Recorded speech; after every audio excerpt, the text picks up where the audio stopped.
Voltamos ao último bloco da nossa entrevista com Carlos Tourinho, jornalista, experiente, professor universitário, né? E agora autor também de livros, né? Que é uma porta nova para a televisão. Vamos falar um pouquinho mais na frente.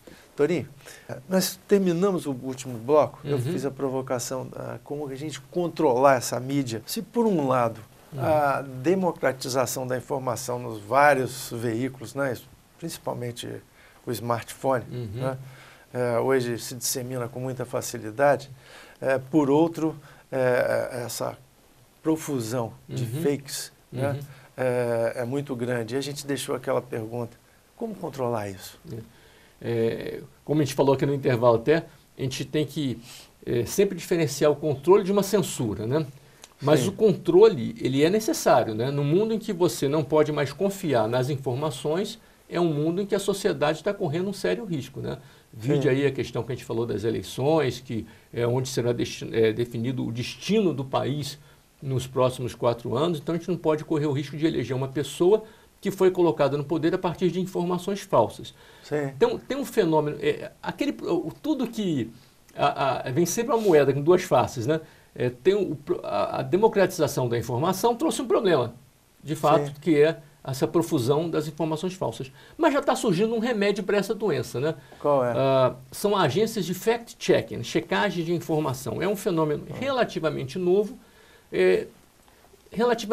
no crescimento. Já existia lá no final do século XX alguma coisa no mundo, mas era pouca. Hoje está crescendo rapidamente. Existem no mundo hoje em torno de 150 agências de checagem de informação, praticamente em quase todos os países mais importantes. No Brasil nós temos 4 agências, uma em São Paulo, uma no Rio, uma em Brasília e uma em Belo Horizonte. Ainda é muito pouco. Por exemplo, há perfeitamente espaço para ter uma agência de checagem de informação no Espírito Santo.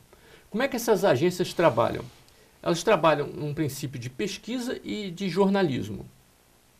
Você sai uma notícia, um político, por exemplo, faz um pronunciamento dizendo: olha, eu sou um cara que no meu último governo, ou na experiência que eu tive como secretário, eu construí 500 escolas públicas, isso mostra meu compromisso com a educação. Ele fala isso, sim, por exemplo. Sim, sim. A agência de fact-checking vai pegar aquele número e imediatamente vai checar. Ele construiu 500 escolas, então como é que ela vai checar isso? Ela vai atrás de fontes oficiais, do Ministério da Educação, das Secretarias de Educação, do IBGE, né, do Instituto João de Santos Neves, enfim, ela vai cercar os portais de acesso à informação, onde estão as informações brutas, né, e com essa base de dados ela vai descobrir. Então, por exemplo, ele falou que construiu 500 e ele chegou a construir 150.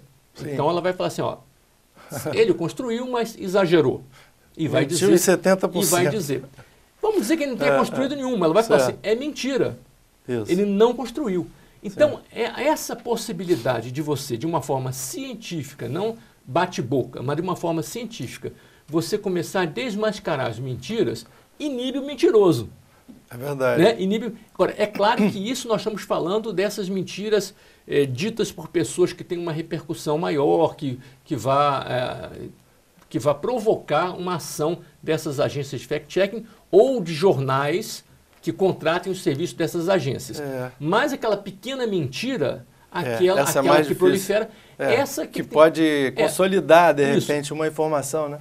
Isso aí que tem que ser feito. Nós temos que aprender a lidar com isso e a desconfiar. Existem também alguns mecanismos. Você buscar o autor da informação, o link por onde veio aquilo, certificar se aquilo é verdadeiro ou não, sempre ficar com a luzinha vermelha acesa diante de uma informação muito espetacularizante, né? Uma coisa que chame muita atenção, muito estranha, você ficar atento. Por exemplo, o modelo de negócio dessas redes sociais, Google, Facebook, então, ela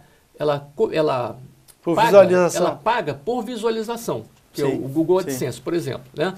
Então, essas redes, esses grandes sites e redes sociais já estão começando a rever isso, porque isso era um estímulo à notícia falsa. Então, você coloca lá uma informação dizendo que um artista conhecido, alguém muito conhecido, fez uma coisa absolutamente inusitada. Aí vai todo mundo clicar ali. Aquela pessoa vai ganhar dinheiro.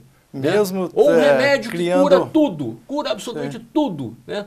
Aí a pessoa clica. Então você tem que desestimular essa prática comercial que incentiva a notícia falsa. Mas sempre restará notícias falsas ditas de maneira irresponsável por quem quer apenas brincar, né? Ou quem tem algum interesse, né, pessoal nessa história. Então todos nós temos que estar atentos, muito atentos a essa leitura. Uma coisa interessante também que eu vejo é o seguinte, que quando você tem às vezes uma determinada notícia que só aparece no Facebook ou no WhatsApp, e que as pessoas ainda não têm uma certa segurança de que aquela informação é verdadeira, acaba a televisão ou o jornal, às vezes, sendo um pouco oficializante daquela notícia. Exatamente. É como se fosse tornar aquilo uma veracidade. Ah, não saiu na determinada rede. E esse é um mérito que, inclusive, os jornais dessa mídia tradicional, né? Jornais, TVs, revistas, rádios, eles estão enaltecendo sempre que as pessoas falam assim, a gente não precisa mais dos jornais.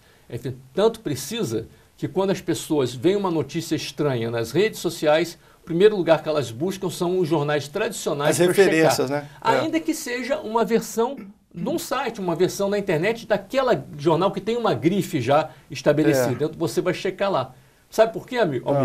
Porque, na verdade, não é que os jornais tenham o dom absoluto da verdade ou saibam tudo. Não, é porque o jornalista ele tem um procedimento de trabalho. O jornalista ele tem como elementos de trabalho dele a checagem da informação, o cruzamento das informações, o acesso a múltiplas fontes para dizer se a informação é verdadeira ou não. Sim. Né? É claro que a verdade absoluta a gente nunca vai saber, mas pelo menos a gente filtra, o jornalista ele filtra muito a mentira. Né? Vou te dar só um acontecimento recente. O Incaper tem um sistema de previsão do tempo, que é muito interessante. Sim, muito consultado. Né? Porque tem uma rede aqui local que dá uma certa precisão maior do que os outros veículos de tempo e tudo, né? Agora, recentemente, foi publicado uma notícia sobre tromba d'água e tudo, com a logo, com todo aquela paginação, aquela paginação do Incaper. E não era do Incaper. Era um fake. Tá vendo? Então, aí as pessoas têm que checar, né? Exatamente. Aí teve que a rede, a própria instituição, informar, mas aí muita gente comprou essa mentira sabe como uma verdade. O que cada um de nós, uma pequena ação que cada um de nós pode fazer, e aí eu falo até com o telespectador isso, para poder diminuir esse problema, não é para zerar, mas diminuir. A gente tem um hábito de fazer, e as pessoas fazem, e a gente faz. Você recebeu uma informação muito estranha, e você vai lá e fala assim, olha, não sei se é verdade, estou apenas repassando. Todo mundo passa por isso. Não sei se é verdade, estou apenas repassando. Não faça isso. Eu não faço. Se não souber que é verdade, não faça, porque você pode estar estimulando a notícia falsa e proliferando uma mentira que lá na frente pode prejudicar muito uma pessoa. Uma coisa como uma tromba d'água, por exemplo, esse exemplo, pode em princípio não parecer que tem importância nenhuma, não vai ter a tromba d'água, vai ficar por isso. Não, mas isso pode provocar o quê? Um desespero, pode provocar uma evasão, as pessoas podem abandonar suas casas e daí surgirem outros problemas de consequência, né? Pode ter um drama popular muito grande. Então, qualquer informação, em algum momento, uma informação falsa pode trazer sofrimento às pessoas. E ninguém quer trazer sofrimento às pessoas. A gente quer trazer alegria, felicidade e conforto para as pessoas, né? É verdade. Torinho, nosso tempo esgotou, hein? Uma pena que o papo está ótimo. Muito bom aqui o seu programa. Pois é.